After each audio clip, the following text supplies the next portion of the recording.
Today I want to talk about self-talk and how important is positive self-talk.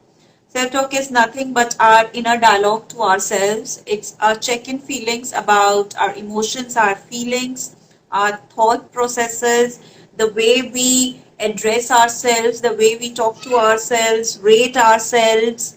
So self-talk is basically that.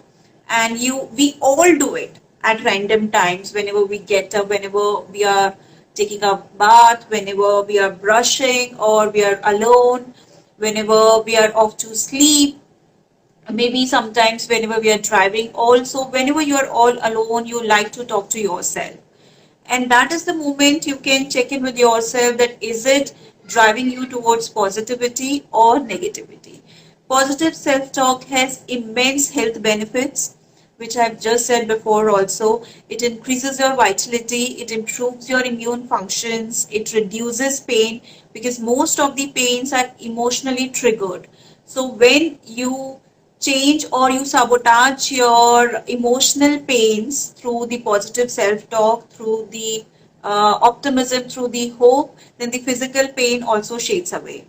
It reduces the stress also, which is very highly affluent in our daily life these days, and it enhances, of course, the life satisfaction.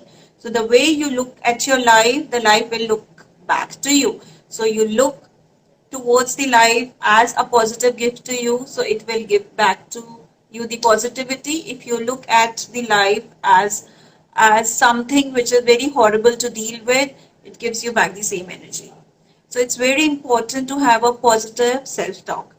Of course, negative word means itself that it is going to gives you more trouble, it gives you more negativity, it enhances more of the guilt, the shame, the terror, the anger in you. So negative self-talk is always avoidable. Now the question comes in that how can you improve your positive self-talk if you are not of that person, or if you are going through some stress or some hardship or some struggle. So what you can do then, if you are going through some bad phase of your life, first, or if you're not sure that what sort of inner dialogue you are having, that's most important.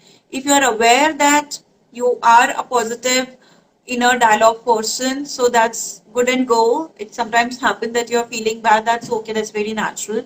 But in general, if you're not feeling, in general, if you talk a lot about negative about yourself or the person around you, thank you so much, thank you. So it's always good.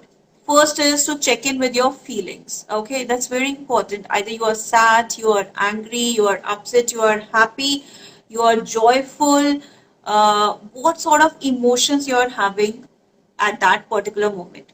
So very first step to know that are you a positive self-talker or a negative self-talker, or how to enhance your positive self-talk, you have to first check in with your feelings. Once you are done it, identify the patterns of your thoughts. Is it negative? Is it positive? Negative means either you are putting blame on somebody or on yourself whenever you are watching yourself in the mirror. Are you going to look about what's wrong in your face, how bad or messy your hair is looking?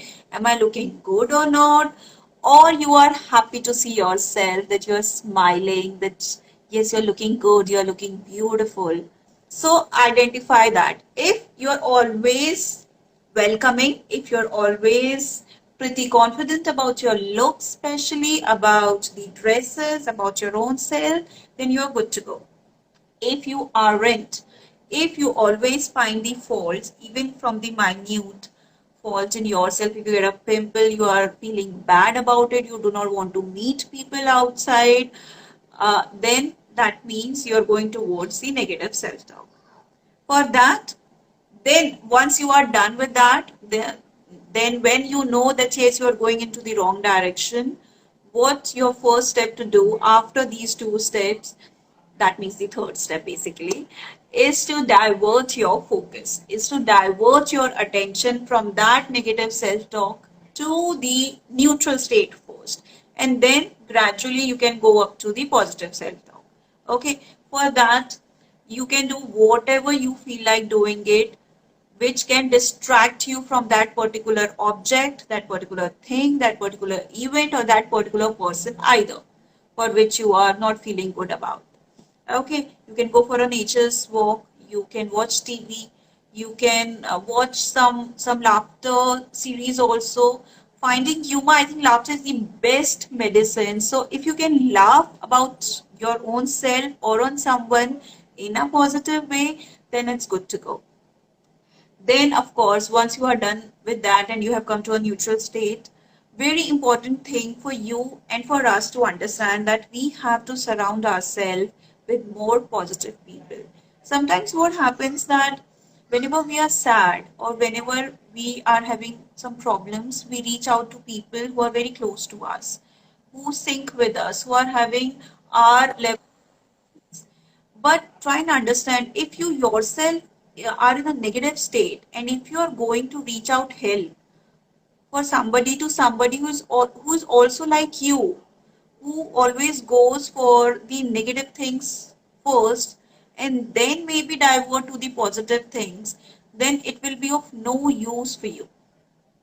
So you have to find the people in your circle, or you have to create such circle around you who are more positive people, who have a more optimistic approach towards life, who gives you more positive solutions. It's like you go out to, you seek out someone to help you to vent out, but you're returning home with more of the energies, the bad energies in you. No, you are draining out, you have already drained out yourself. You reached out someone so that he or she can help you and release your negative energies, because he's your best friend, he's your confidant, he's your girlfriend, boyfriend, or anyone who is very close to you. But on the other hand, you are coming back at your home with more of the negative energies inside you. So please, my humble request to each one of you who are watching this live with me or who are gonna watch this in IGTV, please surround yourself with more and more positive people. That can change your outlook slowly and gradually. And last but not the least, positive affirmations. I am a huge fan of positive affirmations and EFT, that's emotion freedom technique, which I have generally made a lot of vlogs also, and I generally recommend people to do it. If not the paid services, you can go for the free services or the free vlogs tutorials on YouTube or on Google. There are a lot of people who actually promotes EFT because it's such an instant therapy to come back to a positive energy and or to lock the positive energy inside you by tapping on your meridian points. So it's very important to do that. If you cannot do that either, at least have some positive affirmations in your life. Whenever you divert yourself towards the negativity, at least have one mantra in your life, a positive affirmation in your life, which is going to define your life. It can be anything. For that, of course, you have to check within yourself again, what is the most disturbing belief you are having, what is the most disturbing event you had in your life for which you want to overcome. And then you can create a positive affirmation on your own according to your own choice, which can lead your further life. So it is very important to have that. That's all actually I want to say. Answer my question above, please. Okay, now I'll check because I have done what I want. Hey guys, this is my son Athar. Say hello. Hello.